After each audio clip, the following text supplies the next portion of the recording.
Yes, students, due to some technical fault, again I am going to resume it from very beginning.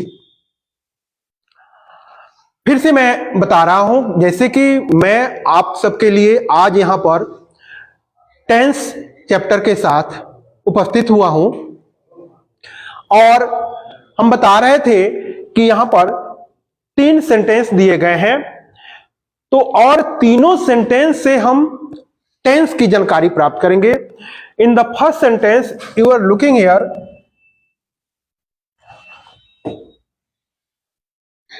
writes. Here, wrote and will write. The first sentence, write, refers to the present time and therefore said to be in present tense. चूंकि वह present time को इंगित करता है, बोध कराता है, तो इसलिए वह प्रेजेंट टेंस में हुआ. The second sentence, the verb wrote refers to the past time and is therefore said to be past tense. And in the third sentence, we are looking will write, and this verb refers to the future time and is therefore said to be future tense. So in this way we are looking here, there are 3 type of tense: present tense, past tense and future tense. Means अगर हिंदी में बात करें तो जो काम वर्तमान समय में होता है, हो रहा है, हो गया है, होते आ रहा है, अगर इस तरीके के सेंटेंस रहे तो वह प्रेजेंट टेंस का होता है, मतलब वर्तमान काल का होता है. यदि हमको वर्ब से यह पता चले कि कोई काम बीते समय में हुआ या हो रहा था या हो चुका था, इस तरह का अगर ज्ञात हो सेंटेंस से, तो उसे हम पास्ट टेंस में रखते हैं, वह सेंटेंस पास्ट टेंस में आता है. और जहां तक फ्यूचर टेंस की बात है, तो इससे बोध होता है कि कोई काम आने वाले समय में होगा, या हो रहा होगा या हो चुका होगा. Means these are the 3 tenses which we have to learn today. Now here some of the sentences are given. Look into the following sentences. I play cricket. I am playing cricket. I have played cricket. I have been playing cricket. All these 4 sentences refer to present time and therefore are all in present tense.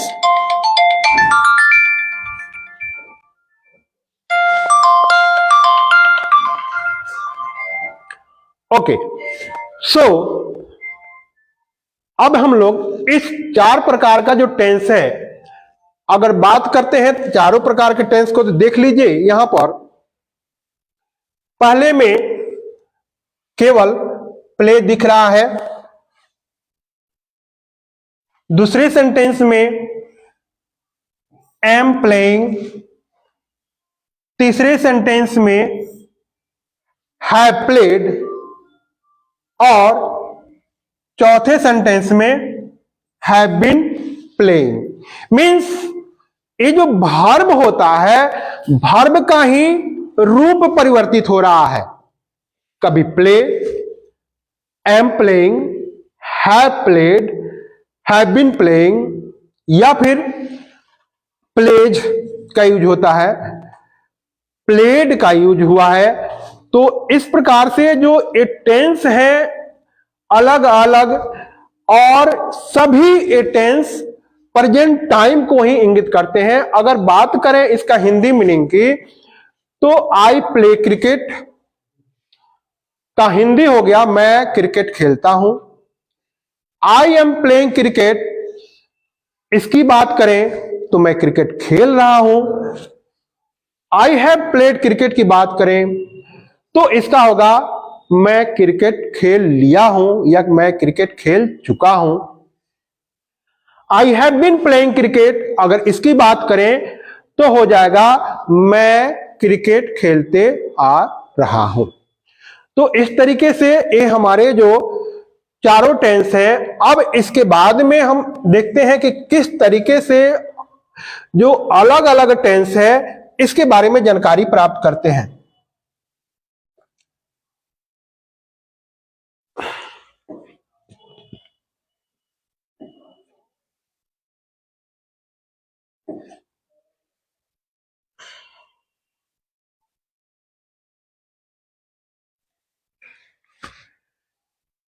दिख रहा है।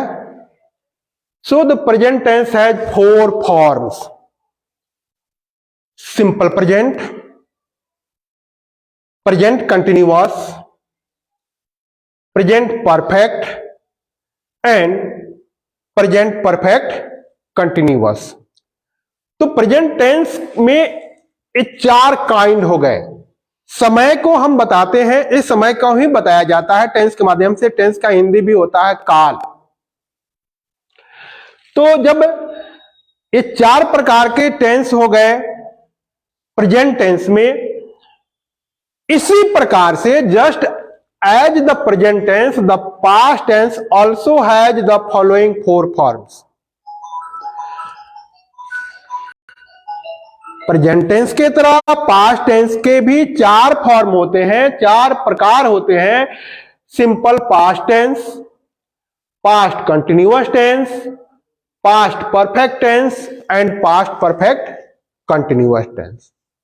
यहां पर 4 sentence दिए गए हैं जिसमें दिया हुआ है पहले सी प्लेड यानी वह खेली, उसने खेला, वह खेलती थी, सब इसका मीनिंग होगा। शी वॉज प्लेइंग, वह खेल रही थी। शी हैड प्लेड, उसने खेल लिया था या वह खेल चुकी थी। उसके बाद में शी हैड बीन प्लेइंग, मतलब कि वह खेलते आ रही थी। Similarly the future tense has the following 4 forms. उसी प्रकार से फ्यूचर टेंस के भी 4 फॉर्म होते हैं।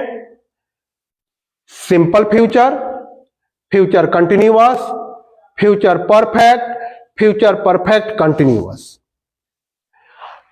सेंटेंस की अगर बात करें तो पहला सेंटेंस है यू विल प्ले, आने वाले समय में एक बात होगी, तुम खेलोगे। यू विल बी प्लेइंग, तुम खेल रहे होगे। यू विल हैव प्लेड, तुम खेल चुकोगे। You will have been playing, तुम खेलते रहोगे। तो इस प्रकार से हम देख रहे हैं कि जो हमारा टेंस है जिसको हम लोग पढ़ते हैं शुरू से लेकर विस्तार से पढ़ते हैं, मौलिक रूप से 3 टेंस हैं, प्रेजेंट टेंस, पास्ट टेंस और फ्यूचर टेंस। प्रेजेंट टेंस जो वर्तमान समय में होता है, पास्ट टेंस जो बीत गया और फ्यूचर टेंस जो अभी आएगा। अब इसको हम विस्तार से अलग अलग फिर एक एक करके देखते हैं। आइए अब देखते हैं नेक्स्ट पेज पर।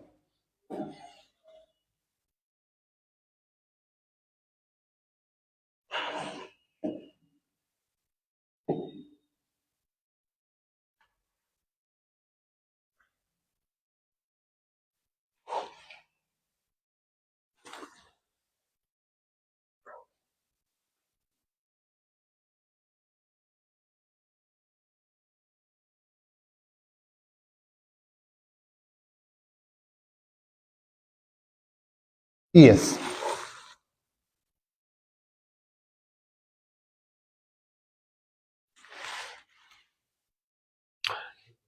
Now here you are looking again present tense. Simple present tense. This is the first kind of present tense. Where simple present tense is used.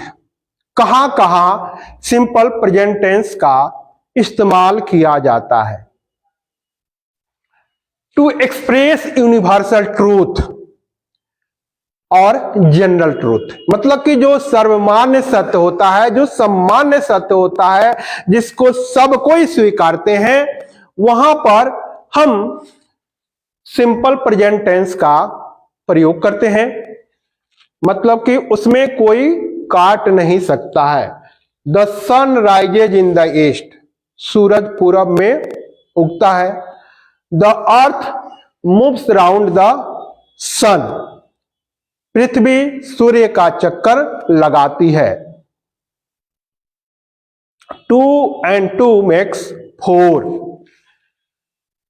यहां पर यूनिवर्सल ट्रूथ समझ गए। दूसरा है हमारा to express what actually now taking place, जो काम अभी वर्तमान समय में होता है, सामने आपके सामने घटित हो रहा है। जैसे बोलते हैं द बेबी क्राइज, बच्चा रोता है। जो काम अभी अभी होता है उसके लिए भी हम इसका इस्तेमाल करते हैं। हियर कम सीता, सीता यहां आती है, तो उसके लिए भी हम प्रेजेंट टेंस का इस्तेमाल करते हैं। टू एक्सप्रेस हैबिचुअल एक्शन, मतलब कि जो हमारे आदत संबंधी कार्य होते हैं उसके लिए भी हम सिंपल प्रेजेंट टेंस का इस्तेमाल करते हैं। जैसे I walk in the morning, मैं सुबह में टहलता हूं।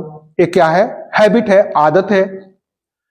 I get up at 5 o'clock in the morning, मैं सुबह में 5 बजे जगता हूं। ये मेरी आदत है। To express pre plan action, पूर्व नियोजित कार्य के लिए भी हम सिंपल प्रेजेंट टेंस का प्रयोग करते हैं। जैसे the prime minister, yes I have written, the prime minister visit Patna tomorrow, प्रधानमंत्री कल पटना आएंगे, लेकिन वहां पर जो टेंस होगा वह हमारा प्रेजेंट टेंस होगा। She lives for Delhi next week, वह अगले सप्ताह दिल्ली जाएगी, तो इसके लिए भी हम सिंपल प्रेजेंट टेंस का इस्तेमाल करेंगे। तो यहां पर अगर हम सिंपल प्रेजेंट टेंस की बात कर रहे हैं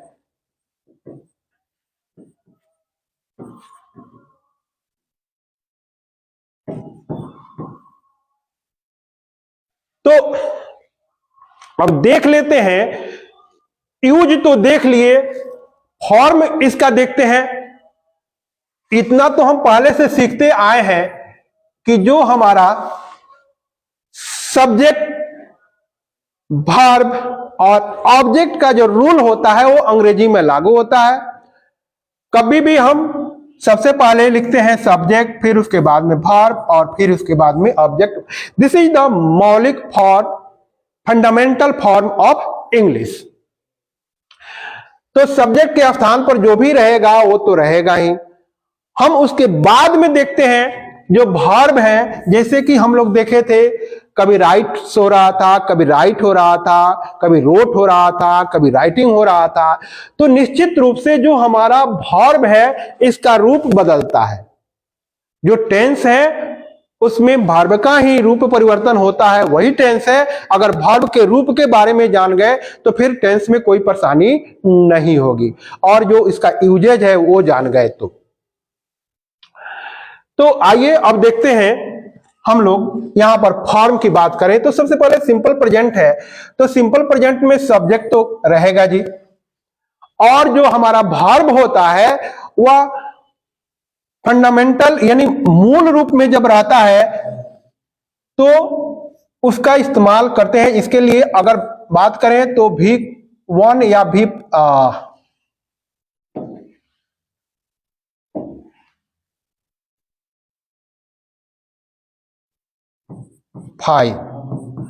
प्लस ऑब्जेक्ट,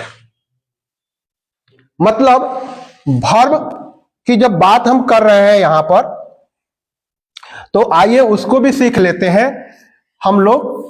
कोई भी वर्ब है, मान लीजिए कि वर्ब हमारा राइट है,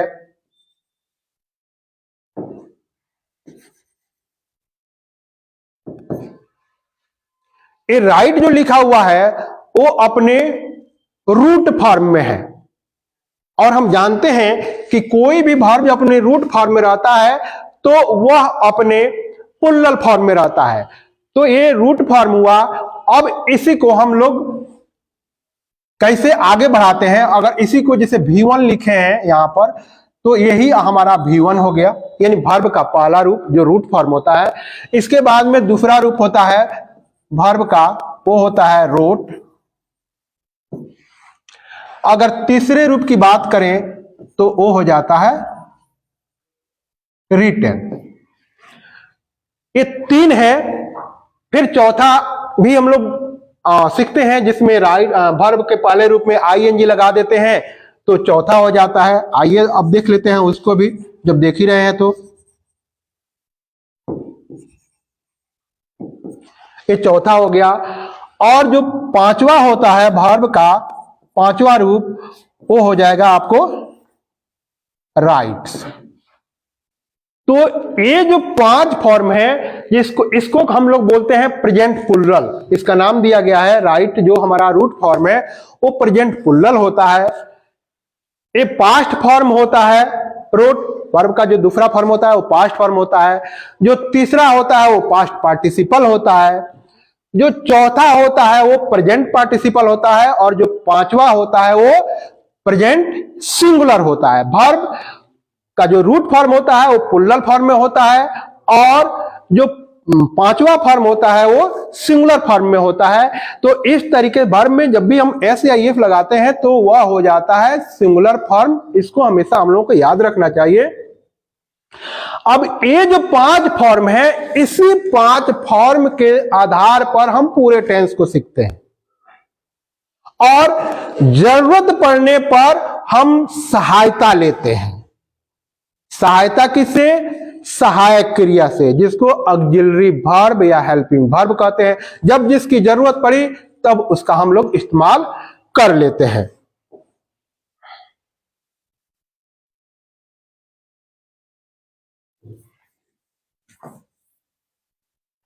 ओके,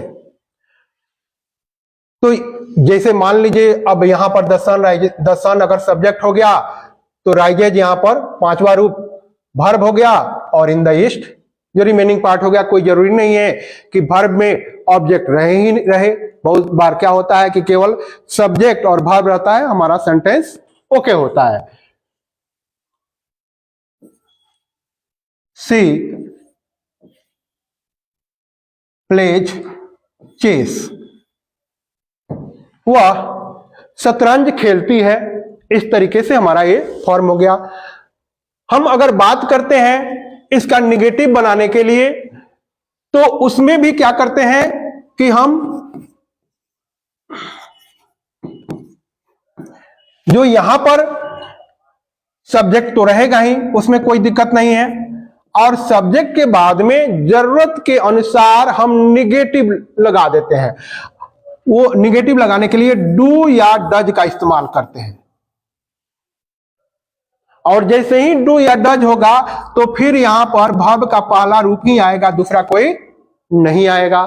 जैसे इसी सेंटेंस को हमको बनाना है निगेटिव सेंटेंस, तो हम लिखेंगे सब्जेक्ट के रूप में। जैसे एस मतलब सब्जेक्ट होता है, सी तो आएगा ही जो सब्जेक्ट के रूप में है, और सी के साथ हम डज का इस्तेमाल करते हैं। तो यहां पर हो जाएगा, क्योंकि सी क्या है जी, कुछ थर्ड पर्सन का सिंगुलर नंबर है। थर्ड पर्सन के सिंगुलर नंबर के साथ हमेशा डज का ही इस्तेमाल होता है। तो यहां पर सी डज नॉट, और वर्ब का पहला रूप प्ले हो जाएगा, सी डज नॉट प्ले, और चेस लिख देंगे। तो इस तरीके से इसका निगेटिव फॉर्म हो गया। जहां तक इसके इंट्रोगेटिव फॉर्म बनाने की बात है तो उसको भी हम लोग बना सकते हैं।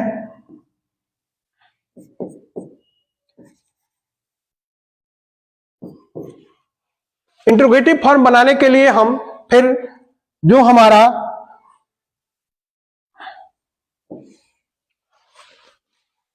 ऑक्सिलरी वर्ब है वो पहले आ जाएगा। जैसे यहां पर सी प्लेज चेस है, चूंकि जब कभी भी हम नॉट लगाते हैं तो डू या डज का सहारा लेते हैं, उसी तरीके से इस टेंस में, मतलब कि इस सेंटेंस में जब हमको इसका निगेटिव बनाना होगा तो फिर हम डू या डज जो हमारा ऑक्सिलरी वर्ब है उसका इस्तेमाल करेंगे। तो यहां पर निकलेगा does, does she play chess और क्वेश्चन मार्क हो जाएगा। इसी का निगेटिव इंट्रोगेटिव बनाएंगे तो डजंट सी प्ले चेस या does she not play chess. इस तरीके से हम सिंपल प्रेजेंट टेंस का, चाहे वो अफर्मेटिव सेंटेंस हो या निगेटिव सेंटेंस हो या इंट्रोगेटिव सेंटेंस हो, इसको हम बनाते हैं। यूज हमने बता दिया कि किस किस जगह पर यूज होता है।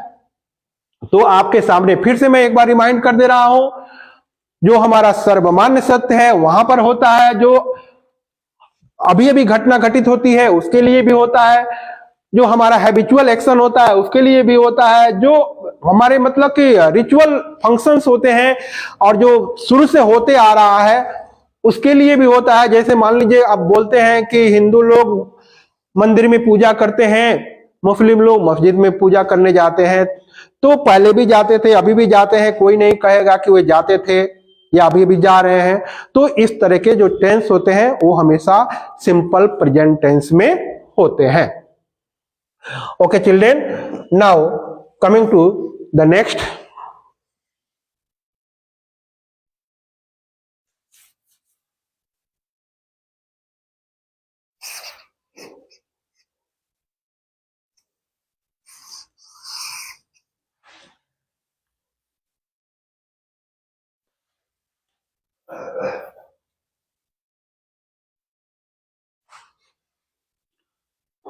Present continuous tense.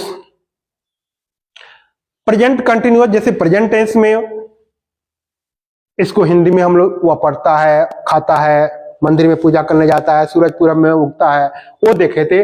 अब यहां प्रेजेंट कंटिन्यूअस टेंस देखते हैं। प्रेजेंट कंटिन्यूअस जो कि सेकंड टाइप है प्रेजेंट टेंस का, उसमें कहां कहां उसका यूज होता है उसको जान लेते हैं। To express an action that is going on at the time of speaking, मतलब कि बात करने के समय, जब हम लोग बात कर रहे होते हैं उस समय इस टेंस का इस्तेमाल होता है। जैसे मैं बोल सकता हूं कि आई एम टीचिंग, यहां पर दिया हुआ है माई सिस्टर इज सिंगिंग, मेरी बहन गा रही है, रोहित इज डांसिंग, रोहित नाच रहा है। फिर to express an action that will happen in future as my father is living for Delhi tomorrow, मतलब कि जो भविष्य में होने वाले काम है उसके लिए भी हम इस टेंस का इस्तेमाल करते हैं। मेरे पिताजी कल दिल्ली जा रहे हैं, जाएंगे तो कल, लेकिन जो टेंस होगा वो प्रेजेंट टेंस होगा। मींस एक बात तो दिमाग में रखना पड़ेगा माय डियर स्टूडेंट्स कि टेंस जो है एक ग्रामेटिकल टर्म है और टाइम से उसको कुछ भी लेना देना नहीं है। कोई जरूरी नहीं है कि जो टाइम रहे टेंस भी वही हो। अगर इसका हिंदी मीनिंग देखेंगे तो हिंदी मीनिंग हो जाएगा कि मेरे पिताजी कल दिल्ली जा रहे हैं, तो टाइम तो कल का है यानी फ्यूचर टाइम है, लेकिन अगर टेंस की बात करते हैं तो ये टेंस प्रेजेंट है। तो हमेशा इस बात का ख्याल रखना चाहिए कि टाइम और टेंस दोनों डिफरेंट है। उसी तरीके से she is being engage next week, वो अगले सप्ताह एंगेज होने जा रही है। तो इस तरीके से हम इसको भी देख लिए। अब जहां तक बात है इसके फॉर्म की, यानी प्रेजेंट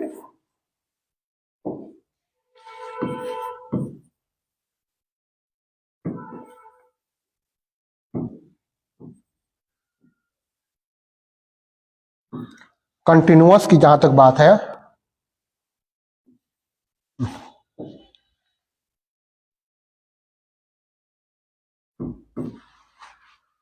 प्रेजेंट कंटिन्यूअस टेंस में हम जब इसके फॉर्म की बात करते हैं, यानी स्ट्रक्चर भी बोलते हैं हम लोग, तो इसमें होता है सब्जेक्ट, फिर सब में रहेगा।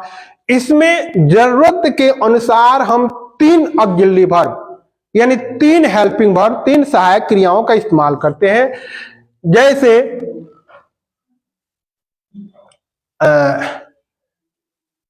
एम, इज, आर प्लस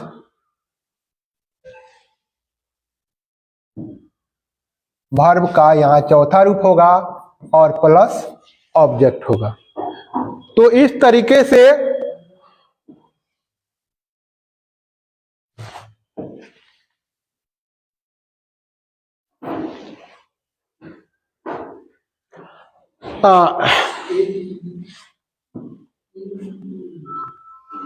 ठीक है, am, is, are plus verb का चौथा रूप और प्लस ऑब्जेक्ट। वर्ब के चौथा रूप में हम लोगों ने क्या सीखा है? तो हमने सीखा है कि उसमें आईएनजी फॉर्म है, आईएनजी जुट जाता है। तो आपके सामने यहां दिख रहा है माई सिस्टर इज सिंगिंग, यानी माई सिस्टर सब्जेक्ट के प्लेस पर आया। अब दूसरा लिखते हैं,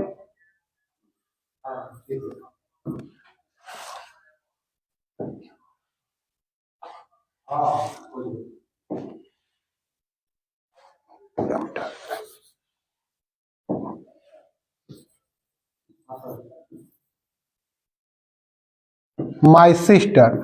अब माई सिस्टर के साथ हमको देखना है कि एम होगा कि इज होगा कि आर होगा।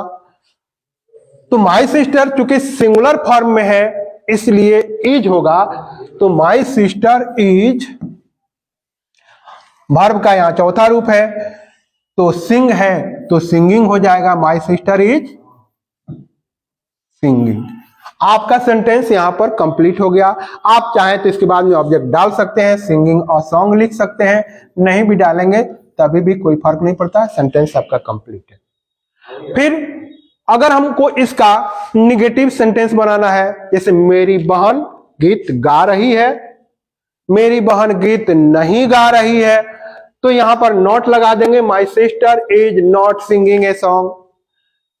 क्या मेरी बहन गीत गा रही है? तो is my sister singing a song, इस तरह बन जाएगा। चलिए मैं निगेटिव फॉर्म भी लिख दे रहा हूं, कोई दिक्कत नहीं है, केवल इसमें नॉट लगा देना है।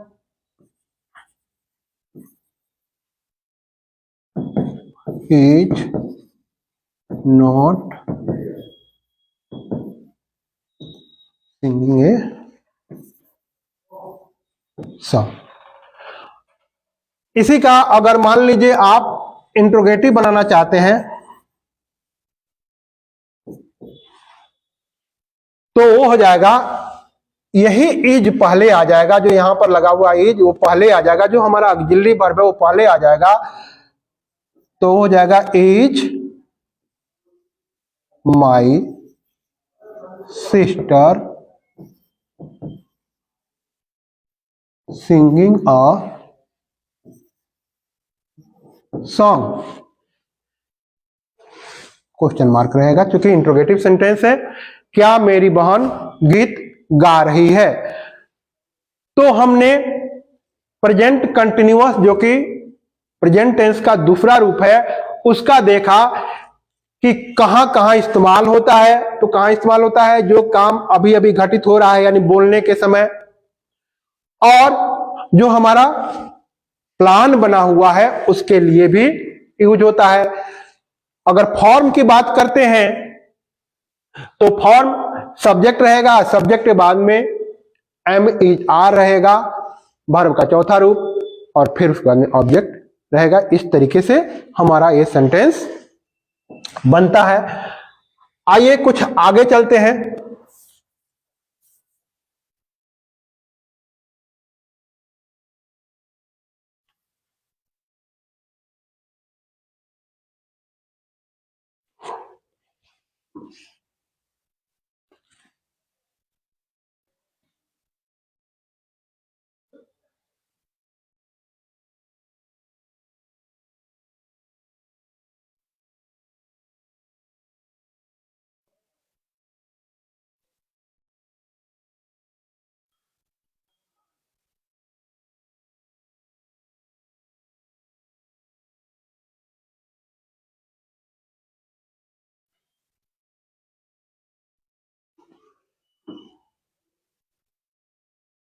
क्या नहीं हो रहा?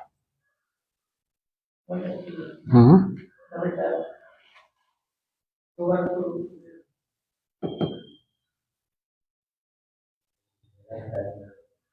हम्म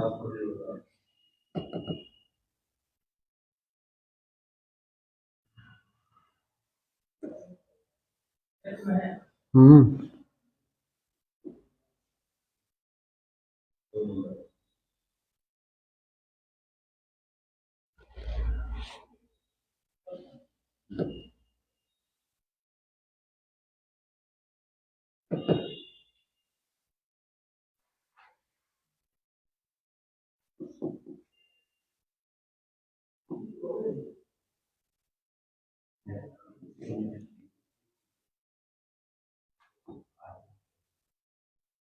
नहीं हो रहा।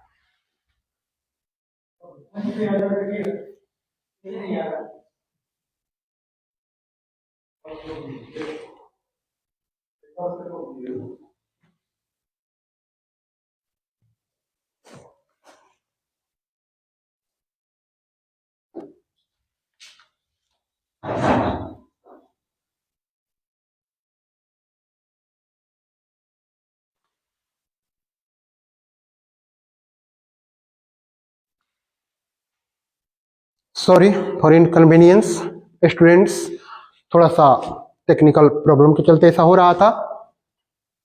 आइए फिर से शुरू करते हैं।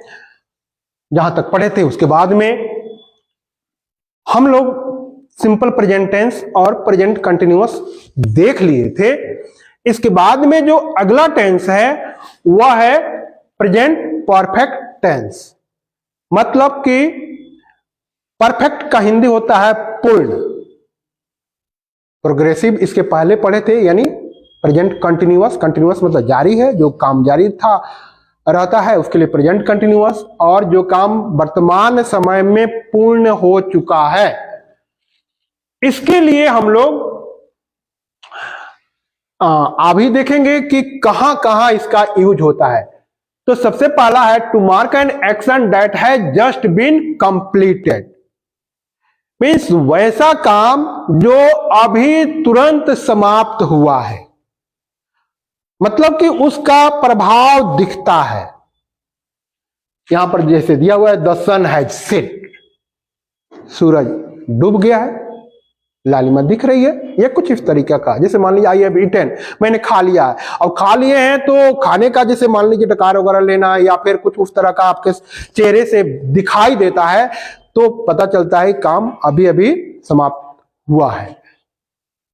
फिर यहां पर शी हैज ईटन, उसने खा लिया है, तो इसके लिए हम प्रेजेंट परफेक्ट टेंस का इस्तेमाल करते हैं। फिर दूसरी है to express an action that began in the past time and continues up to the present moment, यानी बीते समय में शुरू हुआ लेकिन अभी भी वो जारी है। जैसे I have known her for 10 years, मैं उसको 10 वर्षों से जानता हूं। तो 10 वर्ष का तो एक अवधि होता है ना, तो 10 वर्ष का अवधि होता है। तो इस तरीके से अब काम तो शुरू हुआ 10 वर्ष पहले यानी पास्ट टाइम में, लेकिन अभी भी मैं जानता हूं अभी समाप्त तो नहीं हुआ है। तो उस टेंस के लिए भी हम प्रेजेंट परफेक्ट टेंस का इस्तेमाल करते हैं। I have lived in Delhi for 10 years, मैं दिल्ली में 10 वर्षों से रहता हूं। तो 10 वर्ष पहले शुरू हुआ, अभी भी काम जारी है।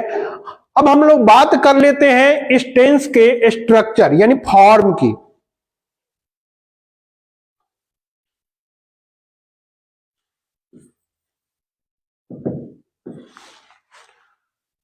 यहां पर जैसे कि हम लोग जानते हैं कि सब्जेक्ट पहले आता है तो सब्जेक्ट पहले आएगा ही। सब्जेक्ट के बाद में हम यहां पर आप लोग देख रहे हैं हैज, हैव, यानी इसमें भी सहायक क्रिया की जरूरत है। इट रिक्वायर्स हेल्पिंग वर्ब, और वो कौन हेल्पिंग वर्ब होगा इसके लिए? या तो हैज नहीं तो हैव। और इसमें पास्ट पार्टिसिपल फॉर्म यानी वर्ब का तीसरा रूप होता है। और फिर जो ऑब्जेक्ट या रिमेनिंग पार्ट जो भी होता है वो होता है, काम पूर्ण हो जाता है, उसके लिए होता है। अब एक सेंटेंस लिख रहे हैं एग्जाम्पल के तौर पर, she has written a letter. उसने पत्र लिखा है। सब्जेक्ट हो गया सी, सी की जगह पर सीता भी लिख सकते हैं, गीता भी लिख सकते हैं, या कोई भी नाम लिख सकते हैं जो हमारा यहां पर रहेगा। उसके अनुसार हैज या हैव लगाएंगे, और उसके बाद में जो पास्ट पार्टिसिपल यानी वर्ब का तीसरा रूप है रिटन हो गया, और फिर ऑब्जेक्ट यदि है तो हम इस्तेमाल करते हैं। इसमें काम की पूर्णता का बोध होता है। जब आपको लगे कि काम पूर्ण हो चुका है, वे लोग पास कर चुके हैं, वह आ चुका है, वे लोग जा चुके हैं, तो इस तरीके से जब सेंटेंस होता है उसमें हम लोग प्रेजेंट परफेक्ट का इस्तेमाल करते हैं। जहां तक निगेटिव की बात है तो निगेटिव में ऑक्सिलरी वर्ब के बाद नॉट लगा देते हैं। कभी भी ऑक्सिलरी वर्ब के साथ ही नॉट लगता है। हम लोग सिंपल प्रेजेंट पढ़ रहे थे, उसमें ऑक्सिलरी वर्ब अपने से हमको डू डज लाना था तो लाए हैं, और उसके बाद में हम लोग नॉट लगाए हैं। तो कभी भी डायरेक्ट मेन वर्ब के साथ नॉट का प्रयोग नहीं होता है। तो यहाँ ऑक्सिलरी वर्ब आपको हैज या हैव है, तो उसी के साथ हम लोग नॉट का प्रयोग करेंगे। सब्जेक्ट होगा, सब्जेक्ट के बाद में हैज या हैव लगेगा और नॉट लगेगा उसके बाद में जी, और फिर जो हमारा वर्ब का तीसरा रूप है और ऑब्जेक्ट है लगेगा। तो यही सेंटेंस हमारा बन जाएगा, she has not written a letter. जहां तक इंट्रोगेटिव की बात है माय डियर स्टूडेंट्स,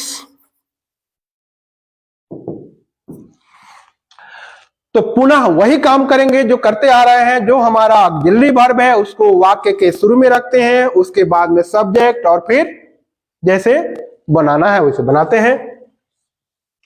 तो फिर हमारा जो ऑक्सिलरी वर्ब इसमें हैज है तो हैज पहले आ जाएगा, हैज, और फिर सब्जेक्ट जो है has she written a letter question mark. इसका निगेटिव इंट्रोगेटिव बनाना है तब भी कोई दिक्कत नहीं है, has she not written a letter हम लोग बना देंगे। तो इस तरीके से हम प्रेजेंट परफेक्ट टेंस को जाने। Now coming to the next, और वो है present perfect continuous tense. Present perfect continuous tense is used to mark an action that began at some time in the past and is still continuing up to the present time. मतलब कि बीते समय में कोई काम शुरू हुआ और वह काम अभी भी जारी है। किसी खास समय पर कोई काम शुरू हुआ और वह काम अभी भी जारी है, उस टेंस के लिए हम लोग पास्ट परफेक्ट कंटिन्यूअस टेंस का इस्तेमाल करते हैं। जैसे यहां सेंटेंस दिया हुआ है, she has been writing for 2 hours। वह 2 घंटे से लिख रही है।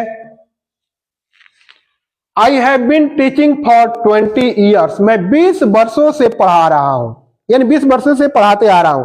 20 वर्ष पहले काम शुरू हुआ और अभी भी जारी है। She has been playing since morning. वह सुबह से खेल रही है। तो इस तरीके से इसमें आप क्या देख रहे हैं, इसका स्ट्रक्चर अगर बात करें हम इस टेंस के स्ट्रक्चर की, प्रेजेंट परफेक्ट कंटिन्यूअस टेंस के, तो सब्जेक्ट हो जाएगा, सब्जेक्ट के बाद में हैज या हैव होगा, और इसमें एक और अलग से हमारा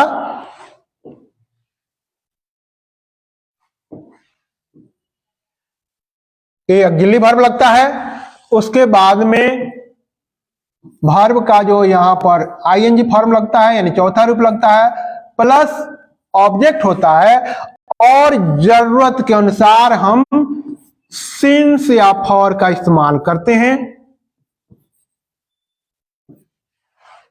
तो आइए देख लेते हैं, जैसे यहां सेंटेंस दिया हुआ है, she has been writing for 2 hours, उसी को मैं लिख रहा हूं।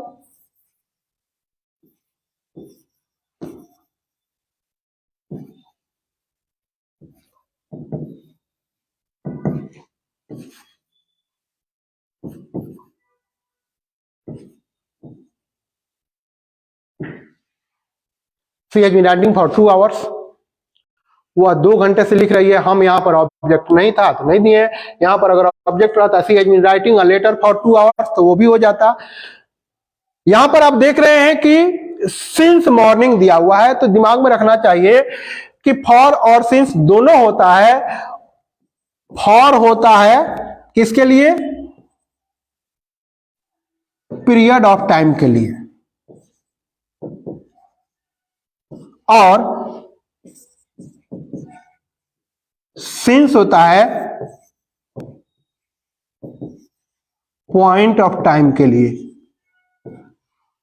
आपको याद होगा कि फॉर का प्रयोग जब पीरियड के लिए होता है तो एक अवधि बताता है, निश्चित पॉइंट नहीं बताता। जैसे मान लीजिए हम कहेंगे कि मैं 20 वर्षों से पढ़ा रहा हूं, तो 20 वर्षों से पढ़ा रहा हूं, एक अवधि हुआ 20 वर्षों का। अगर मैं कहूं कि मैं 2002 से पढ़ा रहा हूं, तो एक पॉइंट हो गया, एक निश्चित पॉइंट हो गया। तो जब उस तरीके की बात होगी, मैं सन 2002 से पढ़ा रहा हूं, तो फिर सिंस का प्रयोग करेंगे, तो फिर इसका प्रयोग होगा सिंस का। उसी तरीके से जैसे यहां दिया हुआ है, she has been writing for 2 hours, वह 2 घंटे से लिख रही है। अगर इसी में रहता कि नहीं वो 10 बजे से लिख रही है, तो फिर सिंस का प्रयोग हो जाता फॉर के बदले। तो इस तरीके से हम फॉर और सिंस का प्रयोग सीखते हैं।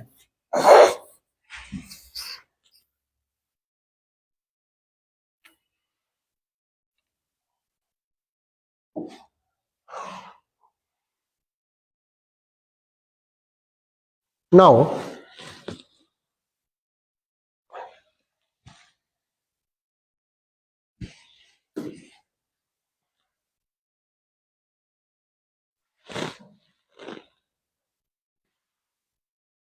yes, coming to the next tense, and that is past tense. अभी तक हम लोग प्रेजेंट टेंस यानी वर्तमान काल के बारे में हम लोग जान रहे थे। अब हम लोग देखते हैं भूतकाल के बारे में। तो इसमें बहुत ज्यादा परेशान होने की जरूरत नहीं है। जिस तरीके से 4 टेंस प्रेजेंट टेंस में हुए थे, उसी तरीके से 4 टेंस पास्ट टेंस में होते हैं, और उसी तरीके से 4 टेंस फ्यूचर टेंस में भी होते हैं।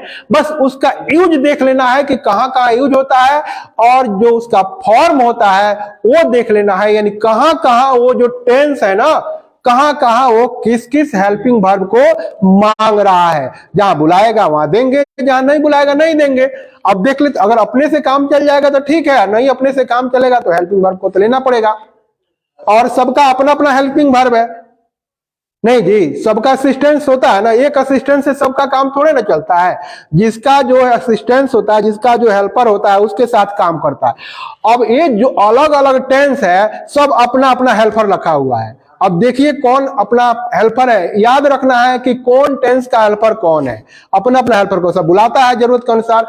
अब देखिए जैसे सिंपल पास्ट टेंस है, तो यहां पर हम जानते हैं कि यह भूतकाल हो गया, यानी बीता हुआ समय की बात है। लेकिन बीता हुआ समय में भी कब? To denote an action completed in the past, as he painted this wall last month, यानी उसने इस दीवार को पिछले साल पेंट किया था। मतलब कि जो बीते समय की बात होती है सिंपल सी, उसमें हम लोग सिंपल पास्ट टेंस का इस्तेमाल करते हैं। To denote past habit means जो हमारा बीता समय का जो हैबिट है, जो आदत है, उसके लिए भी हम लोग पास्ट टेंस का इस्तेमाल करते हैं। जैसे she taught many hours every day, वह कई घंटों तक पढ़ाती थी। My father always rode an old bicycle, मेरे पिताजी हमेशा पुरानी बाइसिकल को ही चलाते थे, मतलब कि जो बीते समय में होता था उसके लिए भी हम लोग सिंपल पास्ट टेंस का इस्तेमाल करते हैं। Now come here, what is the form of this tense? अगर फॉर्म की बात करें यानी किसका, तो सिंपल पास्ट टेंस का।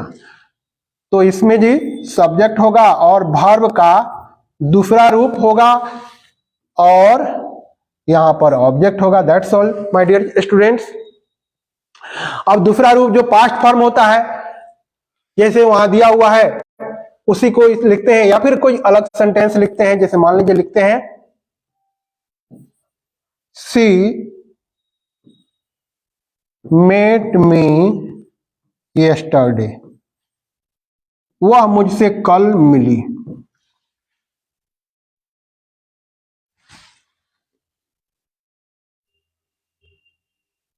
आई wrote a letter, I taught a story. इस तरीके का सेंटेंस है। अगर निगेटिव की बात करें तो इसमें भी देख रहे हैं कि वर्ब ही आ गया। जो इसके असर्टिव सेंटेंस है इसमें वर्ब डायरेक्ट मेन वर्ब आता है, ऑक्सिलरी वर्ब नहीं आता है। लेकिन जैसे ही इसको निगेटिव बनाना रहता है तो अपने हेल्पर को बुलाता है। तो इसका हेल्पर कौन है जी? तो इसका एक ही हेल्पर है और वह है डिड। तो डिड को बुलाएगा निगेटिव बनाने के लिए और डिड को ही बुलाएगा इंट्रोगेटिव बनाने के लिए। तो आइए देखते हैं।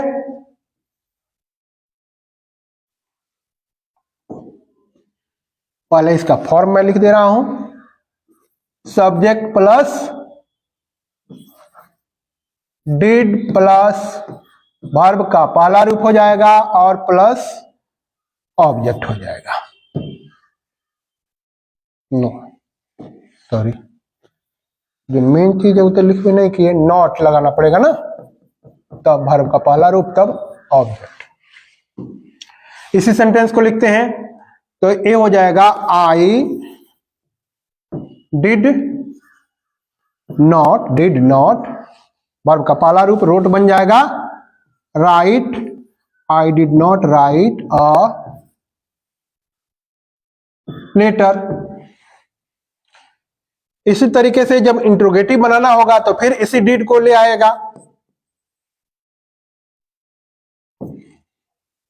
डिड पहले आ जाएगा तो उसका जो स्ट्रक्चर बनेगा वह बनेगा सब्जेक्ट नहीं, did plus subject plus verb का पहला रूप प्लस ऑब्जेक्ट क्वेश्चन मार्क। तो हमारा सेंटेंस हो गया did I write a letter. इस तरीके से हम सिंपल प्रेजेंट टेंस का स्ट्रक्चर बनाते हैं। हिंदी अगर जानने की बात करें तो मैंने पत्र लिखा, मैंने पत्र नहीं लिखा, क्या मैंने पत्र लिखा, बहुत ही मतलब कि बीते हुए समय की बात है। और इस तरीके के सेंटेंस को बनाना भी बहुत ही आसान होता है। Now coming to the next, वो है पास्ट कंटिन्यूअस। तो पास्ट कंटिन्यूअस में भी जैसे कि जारी कंटिन्यूअस लिखा हुआ है यानी जारी होने का बहुत, कंटिन्यू मतलब जारी रहना, और वो भी पास्ट यानी बीते समय में। बीते समय में अगर आपको पता चलता है कि किसी वाक्य से वह काम जारी था तो वहां पर आप पास्ट कंटिन्यूअस टेंस का इस्तेमाल करते हैं। The past continuous tense is used to express an action which was in progress at some point of time in the past. बीते हुए समय में वो काम जारी था। They were painting the doors. वे लोग दरवाजे को पेंट कर रहे थे। When I saw her, she was dancing. जब मैंने उसे देखा वह नाच रही थी। तो इस तरीके से वहां पर पास्ट कंटिन्यूअस टेंस का इस्तेमाल होता है। तो पास्ट कंटिन्यूअस में उसका अगर स्ट्रक्चर हम जाने तो वो हो जाएगा, फॉर्म की जब बात करें तो हो जाएगा subject plus was were plus verb का चौथा रूप प्लस ऑब्जेक्ट, और इस तरीके से हम इस टेंस को बनाते हैं। तो हो जाएगा ये sentence, they were painting the doors, मैं लिख रहा हूं दे यानी सब्जेक्ट हो गया, वाज और वर में से हमको चुनना है तो दे के साथ वर का प्रयोग होता है, दे वर, वर्ब में आईएनजी लगा हुआ है, दे वर पेंटिंग द डोर्स हो गया। नेगेटिव की बात करें तो यहां पर वाज वर के बाद में नॉट लग जाता है, तो हो जाएगा they were not painting the doors. जहां तक इंट्रोगेटिव की बात है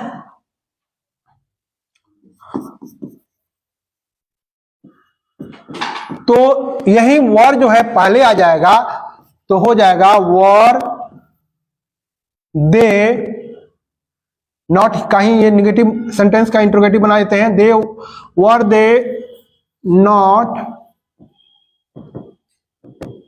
painting the doors question mark. इस तरीके से हम इसका इंट्रोगेटिव बना देंगे और हमारा इंट्रोगेटिव सेंटेंस बन जाएगा। अब इसके बाद में जो नेक्स्ट सेंटेंस टेंस है और वह है पास्ट परफेक्ट टेंस। जैसे कि नाम से स्पष्ट है, पास्ट मतलब बीता समय और परफेक्ट मतलब पूर्ण, यानी बीते समय में यदि पता चले कि कोई काम पूर्ण हो चुका था, यानी पूर्णता हो गई थी, अगर आपको लगता है उस सेंटेंस से, तो निश्चित रूप से वह पास्ट परफेक्ट टेंस का है। जैसे वे लोग पढ़ चुके थे, वे लोग पहुंच चुके थे, इस तरीके से काम हो चुका था बीते हुए समय में, तो पास्ट परफेक्ट टेंस का इस्तेमाल होता है। यहां दिया भी हुआ है, the past perfect tense is used to denote an action that has been completed at same time in the past before another action was begun. मतलब कि जो दूसरा काम शुरू होने के पहले पहला काम कोई समाप्त हो चुका था।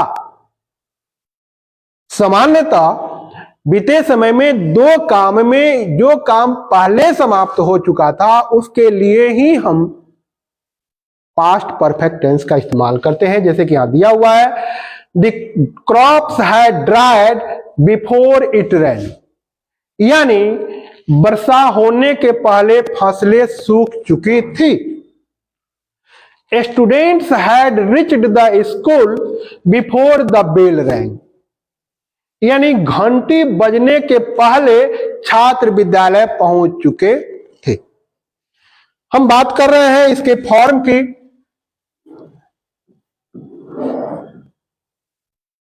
और फॉर्म किसका? तो पास्ट परफेक्ट टेंस का। पास्ट परफेक्ट टेंस का जो फॉर्म होगा वो होगा सब्जेक्ट होगा, सब्जेक्ट के बाद में जो गिल्ली वर्ब लेता है वो हैड होता है, वर्ब का तीसरा रूप यानी पास्ट पार्टिसिपल फॉर्म होता है, और उसके बाद में जो ऑब्जेक्ट रहता है सो होता है। तो आइए कुछ दूसरा सेंटेंस लिख देते हैं। जैसे मान लीजिए सब्जेक्ट के जगह पर हम लिख दे रहे हैं एक बार Sita, Sita had danced,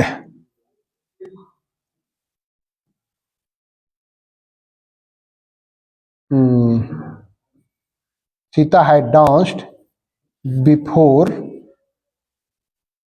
we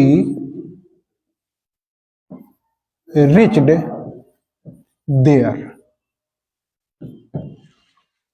हम लोगों के वहां पहुंचने से पहले सीता नाच चुकी थी। यहां पर सब्जेक्ट के ऊपर सीता है, हैड लगा हुआ है, V3 लगा हुआ है। यहां तक हमारा सेंटेंस कंप्लीट हो गया और ये उसके साथ लगा हुआ है। यदि इसका निगेटिव बनाना है तो हो जाएगा Sita had not dance, had के बाद नॉट लगा देंगे, बाकी ज्यों का उतार देंगे। फिर अगर इंट्रोगेटिव सेंटेंस बनाना है तो वहां पर भी कोई बहुत ज्यादा परेशानी नहीं है। जो हमारा हैड है उसको पहले ले जाएंगे और हम बना लेंगे। इसी सेंटेंस को निगेटिव और इंट्रोगेटिव दोनों बना लेते हैं। सीता हैड नॉट डांस्ड, यहां से भी हमारा सेंटेंस कंप्लीट हो जाएगा यदि हम इतना नहीं लिखना चाहते हैं तो। और जब इंट्रोगेटिव की बात कर रहे हैं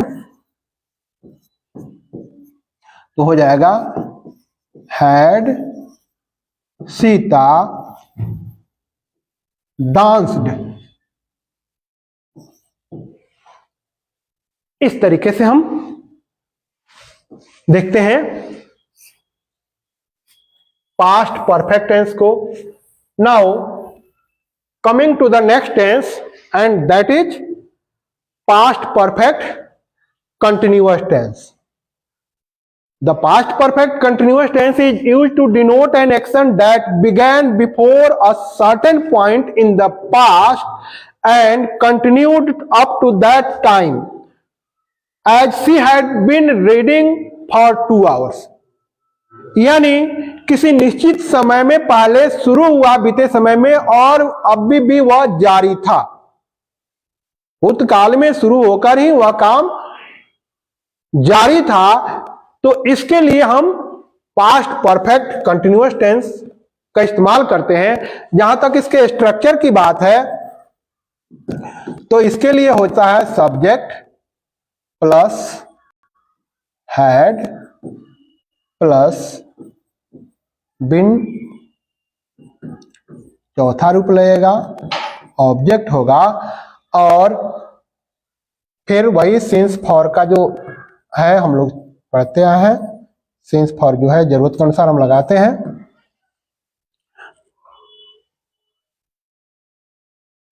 ये सेंटेंस है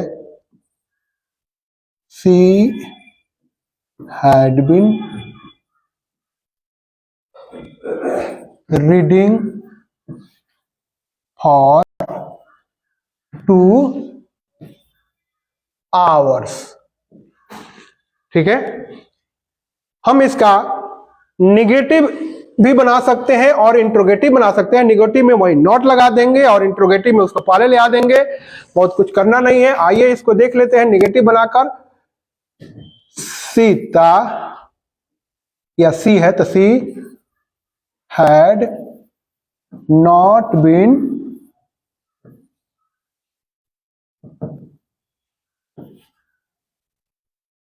रीडिंग फॉर 2 hours। जहां तक इंट्रोगेटिव की बात है तो हो जाएगा had she not been reading for 2 hours question mark. इस तरीके से हम पास्ट टेंस को भी देखे। एक टेंस और है उसको भी देख ही लेते हैं, ज्यादा समय नहीं लगेगा। थोड़ी देर में मैं उसको कंप्लीट कर लूंगा क्योंकि क्रैश कोर्स है, क्लास थोड़ा सा लंबा हो रहा है। आप ध्यान देंगे निश्चित रूप से आपके एग्जामिनेशन पॉइंट ऑफ व्यू के लिए बहुत ही इंपॉर्टेंट है my dear students. So have patience and watch continuously.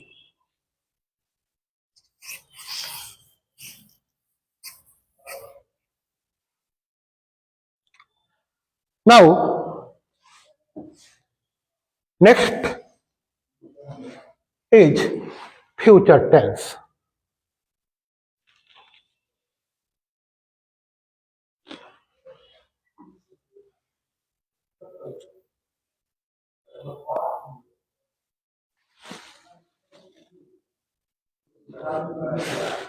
Okay. जैसे प्रेजेंट टेंस, पास्ट टेंस, वैसे ही फ्यूचर टेंस जो आने वाले समय में कोई काम होगा उसके बारे में बताता है। आने वाले समय में the simple future tense is used to denote an action that is going to take place in future. मतलब कि कोई काम आने वाले समय में होगा उसको यह टेंस बताता है। और जैसे यहां सेंटेंस दिखा हुआ है, they will come here tomorrow I shall help you. वे लोग कल यहां आएंगे, मैं तुम्हारी मदद करूंगा। इस तरीके का सेंटेंस है। तो अब जब जहां तक इसके फॉर्म की बात है, यानी सिंपल प्रेजेंट टेंस में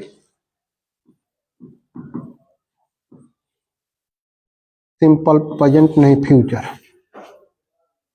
सिंपल फ्यूचर टेंस में जब हम फॉर्म की इसकी बात करते हैं तो हो जाता है सबसे पहले सब्जेक्ट, और सब्जेक्ट के अनुसार शैल या विल का प्रयोग करते हैं। उसके बाद में इसमें रूट फॉर्म होता है यानी वर्ब का पहला रूप, और फिर ऑब्जेक्ट का इस्तेमाल करते हैं। जैसे यहां दिया हुआ है, they will come here tomorrow I shall help you.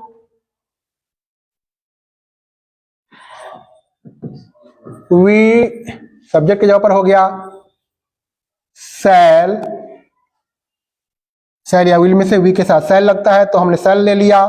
Verb का पहला रूप, वी शैल प्ले क्रिकेट, हम लोग क्रिकेट खेलेंगे। ये हो गया सेंटेंस। हम लोग अभी तक सीखते आए हैं कि जब हम निगेटिव बनाते हैं तो वह निगेटिव जो हेल्पिंग वर्ब होता है उसी के साथ लगता है। तो यहां पर हेल्पिंग वर्ब कौन है? शैल या विल, जिसको ऑक्सिलरी वर्ब भी कहा जाता है, सहायक क्रिया बोलिए। तो यही ना शैल लगा हुआ है, इसी के बाद नॉट लगेगा, तो जो निगेटिव सेंटेंस होगा उसमें नॉट लग जाएगा।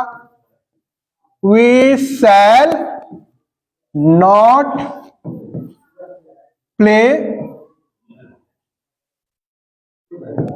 क्रिकेट, ये हमारा सेंटेंस हो गया निगेटिव। जहां तक इंट्रोगेटिव की बात है, यही अब जो हमारा गिल्ली वर्ब है वो शुरू में आ जाएगा, वो हो जाएगा shall we not play cricket, question mark. बस और कुछ तो करना नहीं है। इस तरीके से हम सिंपल फ्यूचर टेंस को देखें। अब आइए इसके बाद में जो दूसरा है फ्यूचर टेंस का, वह है future continuous tense.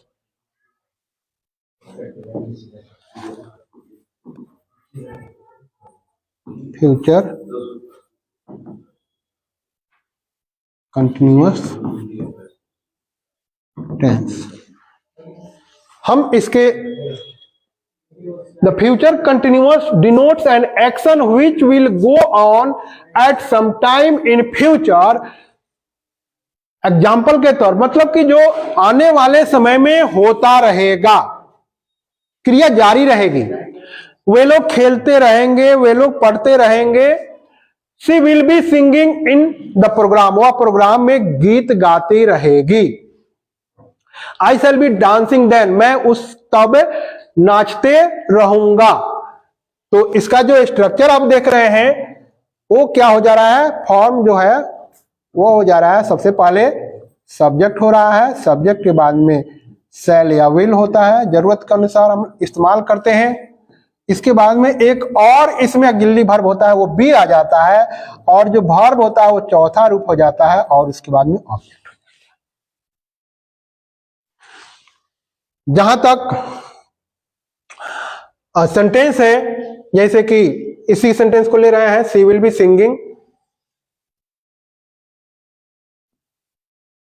C will be singing, ये सेंटेंस हो गया।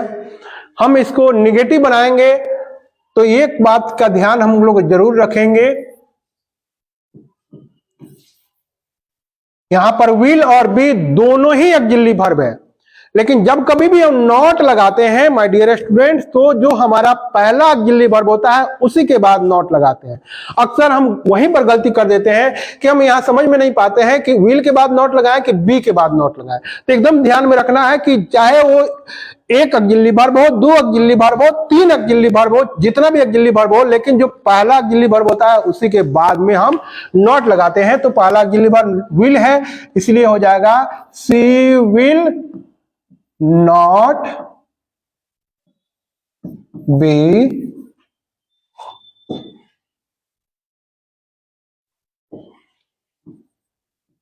singing।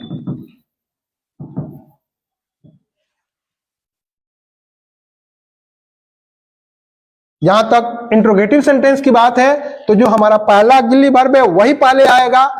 आइए उसको ही बना देते हैं। Will she be singing. इस तरीके से हमारा स्ट्रक्चर इसका कंप्लीट होता है। क्या वह गाती रहेगी, क्या वह फिर वह नहीं गाती रहेगी, वह गाती रहेगी, इस तरीके का हमारा सेंटेंस हुआ। The next tense is future perfect tense. तो देखते हैं फ्यूचर परफेक्ट टेंस में, the future perfect tense is used to express an action completed before a given moment in future. अर्थात मतलब कि आने वाले समय में यदि कोई काम पूर्ण हो चुकेगा किसी खास मोमेंट में, किसी खास पल पर, ऐसा पता चले वाक्य से, तो वह जो वाक्य होगा वह फ्यूचर परफेक्ट टेंस का होगा, यानी आने वाले समय में काम की पूर्णता होगी। हमारे वाक्य से यह पता चलता है। जैसे the results will have declared by next Monday, यानी अगले मंडे तक रिजल्ट डिक्लेयर यानी रिजल्ट की घोषणा हो जाएगी, काम पूर्ण हो जाएगा। I shall have finished my work before you begin yours. मैं तुम्हारे काम शुरू करने के पहले अपना काम फिनिश कर चुकूंगा। अगर इस तरह का सेंटेंस रहे तो उसका कैसे फॉर्म बनेगा, उसका स्ट्रक्चर क्या होगा, आइए उसको देख लेते हैं। सबसे पहले हम देख लेते हैं, वह है फ्यूचर परफेक्ट टेंस।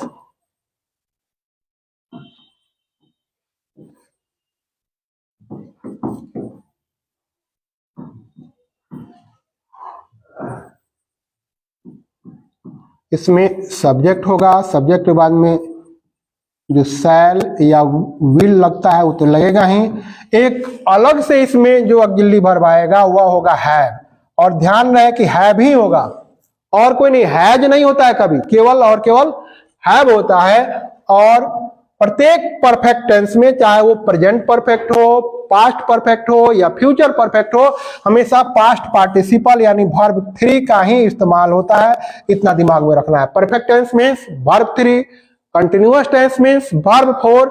इतना दिमाग रहेगा, फिर टेंस का कभी भी झमेला नहीं रहेगा। तो इस तरीके से हम इस सेंटेंस को ही लेते हैं। Results will have declared by next Monday.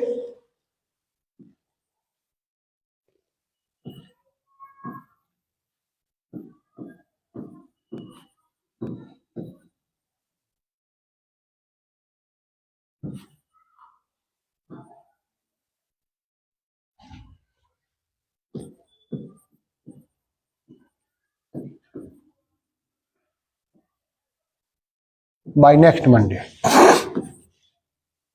जहां तक निगेटिव की बात है, तो हम जो विल हमारा पहला ऑक्सिलरी वर्ब है उसी के बाद में हम लगाएंगे नॉट। आइए निगेटिव सेंटेंस देख लेते हैं।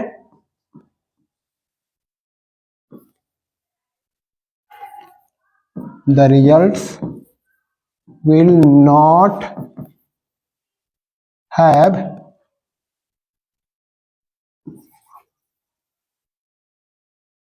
डिक्लेयर्ड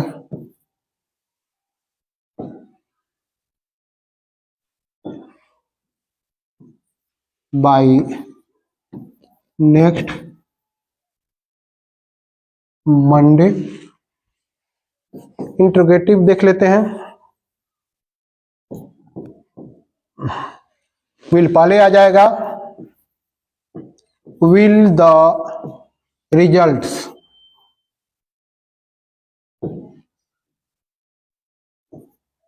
हैव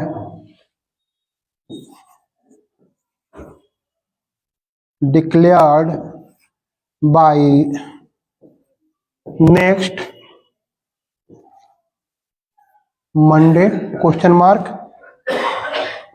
इस तरीके से स्टूडेंट्स हम लोगों ने फ्यूचर परफेक्ट टेंस के बारे में जाना। एक और टेंस है फ्यूचर परफेक्ट कंटिन्यूअस टेंस, आइए उसको भी देख लेते हैं। अभी हम लोग फ्यूचर परफेक्ट टेंस में देख रहे थे किस तरीके से जो आने वाले समय में काम की पूर्णता का बोध कराता है। आइए अब देखते हैं हम लोग।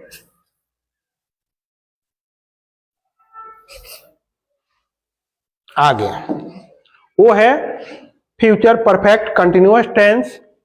तो future perfect continuous tense is used to denote an action that has been going on over a period of time and will come to an end in the future.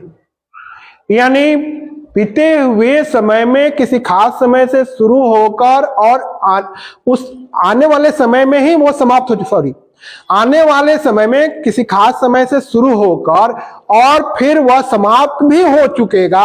अगर इस तरीके की बात होती है हमारे सेंटेंस के द्वारा तो वह होता है future perfect continuous tense.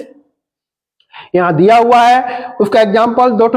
They will have been digging the well for 6 days, यानी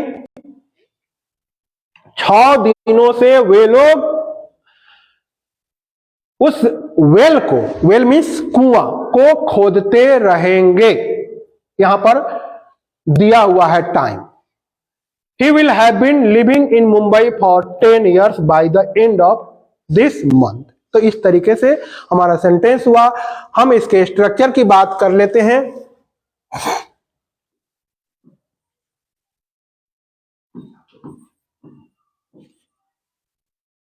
फ्यूचर परफेक्ट कंटिन्यूअस में जो स्ट्रक्चर होता है वो सब्जेक्ट होता है। सब्जेक्ट के बाद में शैल होगा या विल होगा, फिर उसमें हैव भी लगेगा और बीन भी लगेगा।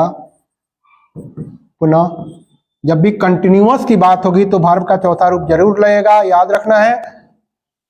और इस तरीके से हम बनाते हैं, फिर सिंस या फॉर जरूरत के अनुसार लगाते हैं। और इसी में जो हमारा सेंटेंस होगा वो, जैसे मान लीजिए इसी सेंटेंस को हम लिखते हैं they will have been digging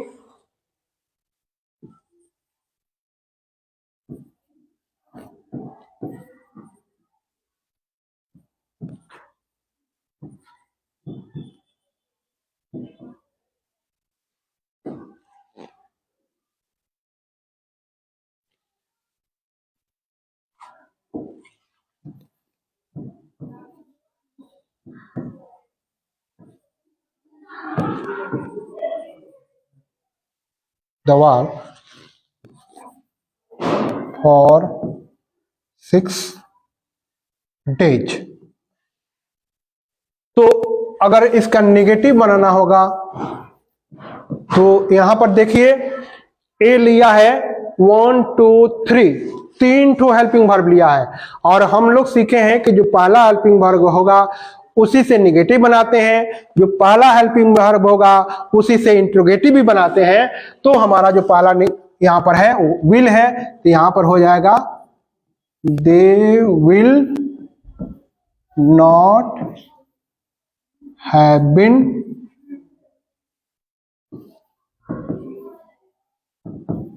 digging the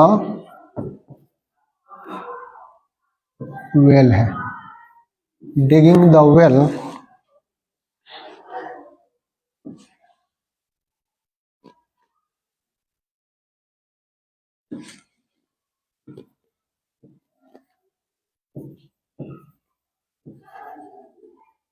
for 6 days। इसी तरह जब इसका इंट्रोगेटिव बनाना होगा तो यही विल हो जाएगा पहले,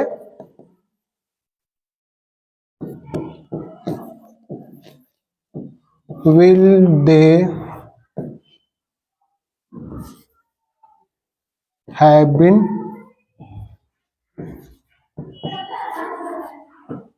digging the well for 6 days? Question mark. This is all, my dear students. Today we completed the tense in details. अच्छा लगा है आपको, ऐसा मैं महसूस कर रहा हूं। एक क्लास में टोटल को स्ट्रक्चर के साथ हम लोगों ने कवर किया। I hope you enjoyed the class. Thank you children, thanks a lot.